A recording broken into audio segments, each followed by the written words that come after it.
In this lecture, we're going to be looking at the First and the Second Punic Wars. We'll be looking at the causes and consequences of these wars, Hannibal's march across the Alps and into Italy, and then looking at the role that Fabius Cunctator, or Fabius the Delayer, played in finally controlling Hannibal. So Carthage and Rome were in some sense destined to come into conflict with each other. And certainly once Rome took over control of the Italian peninsula by the 3rd century. And you can see on the map here with the arrows pointing to Carthage and Rome, a pretty straight shot across the Mediterranean Sea. So the First Punic War extended from 264 to 241 BC, so about the middle of the 3rd century. So Rome has consolidated its gains in Italy, its control over territories both north and south of Italy, of Rome, and is now looked to the west, to Carthage. They don't initially plan to get involved in a war with Carthage, but get drawn into it in some sense because of Syracuse. Syracuse is being threatened by Carthage. Carthage wants to take control over the Straits of Messina, and Syracuse eventually negotiates a treaty with Rome against Carthage. And this involvement with Syracuse and with Carthage is something that not all Romans approved of, and certainly not all members of the Senate approved of. It's something that was somewhat contested, but eventually it was decided that Rome would negotiate or attempt to negotiate a relationship with Syracuse, an alliance that would pit them against Carthage. Carthage was a naval power. It didn't have much by way of land forces, but was extraordinary on sea. And this isn't surprising given both its Phoenician origins and the fact that it was a coastal power that had its power largely from trade across the Mediterranean as far as Asia Minor.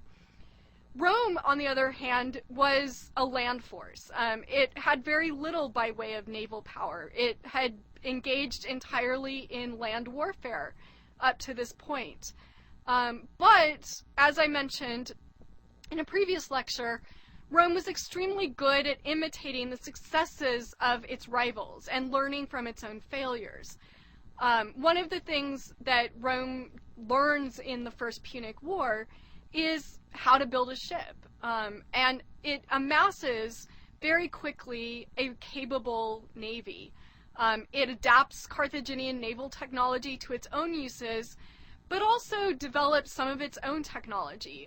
Perhaps most famously, something called the crow. And what the crow was a kind of gangplank with a spike on the bottom of it that the Roman ship would pull up next to a Carthaginian ship and deploy this crow to the Carthaginian ship, and the spike would grab hold of the deck of the Carthaginian ship and then allow for the Roman army to board the Carthaginian army and fight a kind of land warfare on the ship. And so it was a way for the Romans to take advantage of what their real skill was, which was hand-to-hand combat. So in any case, the Romans quickly figure out how to build a fleet, and they send a fleet to Carthage, led by one of the consuls, Regulus. Unfortunately, Regulus ends up getting captured. He has some initial military successes, but is eventually captured by the army in Carthage. And he negotiates, or the army in Carthage allows him the opportunity to return to Rome and attempt to negotiate a peace treaty with Rome. And the treaty will be, in fact, favorable to Carthage and not to Rome.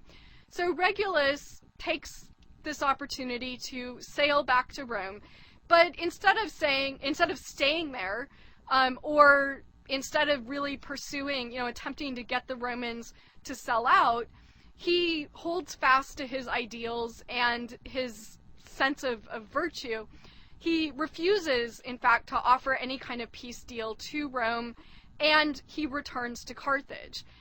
So showing sort of his great virtue. Doesn't escape when he has the chance to, and also doesn't betray his own city. And we're told in different sources that Regulus then is actually put into a box and is killed by spikes, metal spikes, being driven into the box sort of periodically. So it's a kind of slow and torturous death. And Regulus, sort of having sacrificed himself for Rome, is remembered then as a patriotic hero.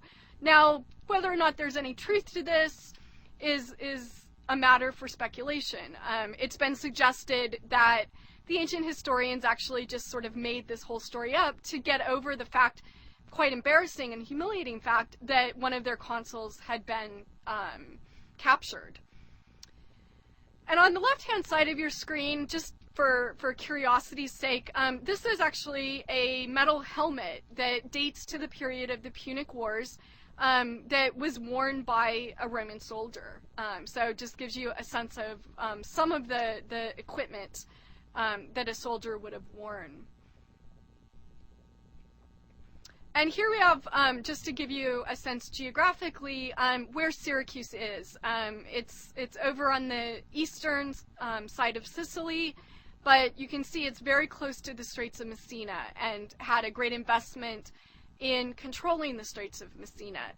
And for Rome, it sees this as an opportunity to form, at the moment, a temporary alliance with this Greek city. So Syracuse was actually a Greek city at this time. And so Rome is seeing this as a chance to kind of move further south, but also possibly to start to come into serious military contact, show its might to Carthage. So the Punic War continued on, the First Punic War continued on for about 15 years. And again, remember, these were not year-round affairs. We're still in the period before we have an established military that actually was stationed in garrisons and supplied by the state. This is a self-arming, voluntary citizen army that fought seasonally. Slowly over this 15 years, the Romans gain the upper hand. But it's a very slow and methodical war. There's not a great victory to point to. Eventually, the Carthaginians decide that they're just expending too many resources dealing with this. That, in essence, they're willing to abandon some of their interests in Sicily in particular, but also Sardinia. And so they give Hamilcar, who's the Carthaginian general, permission to negotiate a peace treaty with Rome. And Hamilcar doesn't do a very good job in negotiating this treaty. In fact, he negotiates a treaty that's incredibly unfavorable to Carthage. Among the sort of two biggest weights of the treaty is the fact that Carthage is forced to leave Sicily, so this incredibly important outpost for trade, where the Straits of Messina are located, and where Carthage had had a presence for generations, for centuries in fact, and is now actually forced to abandon it. And so again, you see Rome sort of extending its influence now even further south. Perhaps even more significantly is the fact that Carthage is forced to pay Rome a very large sum of money. And part of this is Rome attempting to recoup some of its financial investment. This has been an expensive war, and they'd just gotten out of fighting basically a century of war. So the Roman budget is not doing so well at the moment. And this is an attempt to recoup some of that money. But the Carthaginian army faces another problem, or Carthage faces another problem, and it's the fact that its army is not a citizen army, as Rome's was, but is in fact comprised largely of mercenary troops. These are mercenary troops especially from Spain, but also from other areas in Africa. And these mercenary soldiers are angry. They're soldiers for hire. Well, they haven't been paid, and now Carthage has basically cried uncle. So they're really unhappy, and they revolt. And what this revolt leads to a series of other revolts. And Carthage is now in this position. They've just withdrawn from this war with Rome. And now they're in a position where they need to deal with these revolting mercenary forces, both in Africa but also in Sicily and Sardinia. And in Sardinia in particular, they're leaving Sicily, but they still control Sardinia. And part of the peace treaty was negotiated under the assumption that they still controlled Sardinia. Well, Rome uses these revolts as leverage to basically just force Carthage to abandon Sardinia as well. How they do that is a little bit complicated, and I'm not worried that you know this, but the key thing to know is that sort of as a result of these mercenary revolts, Rome now controls Sardinia. Carthage is now out of both Sicily and Sardinia by the end of the First Punic War. And so here on the map you can see where these are. And these were, as you can imagine, incredibly important outposts of trade. One of the things that they allowed was just places for ships that are sailing from North Africa, both Carthage but also just around the coast. These were way stations as these ships sailed further to the east. That was particularly true of Sicily. There were established towns, settlements on both Sicily and Sardinia. The other thing that was really important about Sardinia was its wealth. There were a tremendous number of mines, so different kinds of metal ores that the Carthaginians were mining, and this provided wealth and sponsored the expansion of the Carthaginian Empire. So abandoning Sicily is probably most important for the implications for trade. Sardinia was an important kind of gold mine for them. It kept money in their treasury. But now by the end of the First Punic War, they have to leave both of these places, and Rome now is ostensibly in control. And this also marks the first time that Rome now controls territory that is outside of Italy. And these two places, Sardinia and Sicily, mark the first time that Rome establishes what they call provinces. And this notion of the province will become very, very important as Rome continues its expansion and occupies territory well outside of Italy. But Sicily and Sardinia are the first of these provinces. So now that Rome controls Sicily and Sardinia, perhaps most importantly, it controls the trade routes. It secondarily now has access to the wealth of Sardinia. That's a little bit more complicated because Sardinia is still inhabited. There's still outposts of Carthaginians, original Phoenician settlers, and so forth. But Rome now really has control of the trade routes. By 227 BC, it has established a permanent military presence in Corsica, Sardinia, and Sicily. So this is an incredibly important moment. And it marks now a new military model for Rome. So previously, we talked about the fact that Rome fought wars seasonally, that it didn't have a permanent standing army. Well, 227 is the period, or the date, essentially, when we can start talking about Rome having a permanent standing army, that it establishes garrisons on these islands and puts soldiers in them. So you have, the equivalent of military bases now in Corsica, Sardinia, and Sicily. But what this means is that rather than having a voluntary, self-funded citizen army, we now have a publicly funded state army, something that's much more like our own military, where people volunteer, but their salaries are paid for by the state, by their country, rather than sort of using their own resources to arm themselves and to fund, their travel to wherever they need to go. So the Second Punic War is probably the most interesting of them all. This war extends from 218 to 201. Is particularly famous. This is the war where Hannibal comes on the scene. But before we get to Hannibal and his exploits in Italy, we need to look at how this war got started, how Rome once again comes into conflict with Carthage. So, First Punic War, they've negotiated a treaty with Hamilcar. They're receiving a large payment. They have taken control of these important islands in the Mediterranean. Everything is good for Italy, or excuse me, for Rome. But they now have a second problem, and it involves Spain. Carthage, having been kicked out of Sardinia in particular, starts to look to Spain.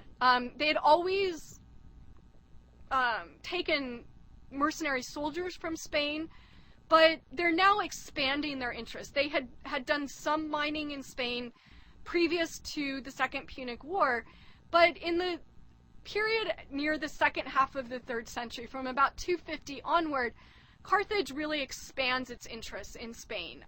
Basically, it looks to Spain to replace what Sardinia had provided, but also to look to Spain to really fund the treasury as they've lost some of their trading power. Hamilcar's son, Hannibal, now is in charge. So Hamilcar was the Carthaginian general who negotiated the peace treaty at the end of the First Punic War. His son Hannibal is in charge in Spain, and Hannibal does something that leads to, or provides the excuse, the pretext, for Rome to get involved. He lays siege to a city called Saguntum. And this is a famous event called the Siege of Saguntum. And Livy writes about this in graphic detail, describing the experience of the city being under siege, and sort of a big Greek tragedy with lots of weeping and wailing. But what's interesting about this particular event is that the Romans use this as a reason to get involved. They claim that they had a treaty with Saguntum to protect them, that they had some kind of relationship with this Spanish city that meant that when Carthage lays siege to the city, Rome now has a reason to come get involved, to protect the city. It's not entirely clear whether this was actually true. We do know that previous to this, Rome had negotiated a deal with Carthage that Carthage would not cross the Ebro River. It wouldn't move further north than the Ebro River in Spain. But Saguntum lies to the south of the Ebro River, so the Carthaginian forces didn't do anything wrong. Hannibal wasn't violating any treaty with Rome when he lays siege to Saguntum. So it seems like the Romans sort of get involved in this and use the siege of Saguntum just as a pretext, that they're feeling concerned about Carthage's once sort of recovering power. They see that it is recovering from the loss in the First Punic War, that it is expanding its power in Spain, and Rome realizes that this might be dangerous and decides that now might be the time to intervene. Not all Romans feel this way. Not all Romans think that further expansionism is a good idea. But there is that sensibility being argued in the Senate. So Hannibal, sort of knowing that a Roman force is on the way to Spain to fight with him over Saguntum, rather than stay there and wait for pitched warfare, to wait for the Roman force to come and then fight it out, Hannibal decides that he's actually going to move his troops to Italy. He's going to attack. And this is a really interesting move because he doesn't, first of all, he's not just waiting to defend Carthaginian interests in Spain. He does leave people there to do that. But more interestingly, rather than putting everybody on a boat and trying to launch an attack from the coastline, which would have been extremely difficult because Rome had the coast fairly well protected, Hannibal recognizes that the best way and the sort of most effective way to surprise the Romans is actually to come from the north. And so he enters Italy by crossing the Alps. And this is a shocking event. It's extraordinarily difficult. As we talked about, the Alps are really a great protective range of mountains, but they can be crossed, and Hannibal does so successfully. He loses a number of men, a number of animals. It's very, very taxing on his troops, but he's able to do so. He's able to also accumulate additional support, particularly from Gallic tribes who are interested in seeing Rome go down. And so here you have on a map just where the general area where the siege of Saguntum is happening. This is the Iberian Peninsula. What I'm referring to is Spain, but it's the Iberian Peninsula that Carthage has taken over, is gradually expanding its power in. And it's really over this area that the Second Punic War is fought. And here you have a sort of comic portrait of Hannibal crossing the Alps, and you can see sort of the men trying to weave their way up on the elephants. He very famously brought elephants over. You can see a few elephants falling off the side. So the pathways were extremely narrow. It was very difficult to transport animals, men on them. At times they had to actually blast their own. They obviously didn't have dynamite. They used vinegar to do this, but you know, he is successful in finding a way across the Alps, and doing so with enough men left that he can fight the war in Italy. And here we have another very famous rendition of Hannibal's crossing of the Alps, a painting by Turner. And you can see sort of the natural elements that dominate Turner's imagination, with Hannibal's men sort of almost impossible to discern at the very bottom, but really being overwhelmed by the natural elements.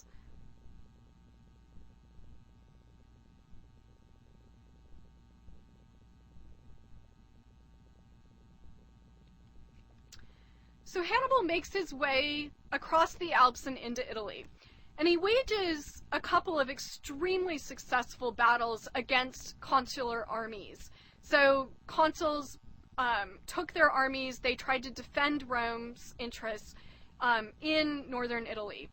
And these arrows point to the two areas where these battles are waged. And you can see the way that Hannibal is marching southward. The first one is at Trebia in 218. He completely demolishes the consular army there. It's a complete massacre. Likewise at Lake Trasimene in 217. It's very clear that Hannibal means business and that the Romans are in big trouble. Interestingly, here we see the Carthaginian army adapting to Roman tactics. So we talked about how in the First Punic War, Rome was able to learn from the Carthaginians about naval technology and use that to their own advantage, and be able to fight Carthage on its own terms. Well, in this case, we have Hannibal really having learned from Roman battle techniques, from face-to-face combat, and wages two very successful land wars in Trebia and then at Lake Trasimene. And he's marching his way south, and as he's going, he's also accumulating various defectors from these northern cities. These cities in Etruria were never all that happy to be under Roman control, and neither were any, and he had Gallic forces on the southern side of the Alps. So he's also able to collect resources. One of the challenges of entering Italy this way is simply establishing supply lines.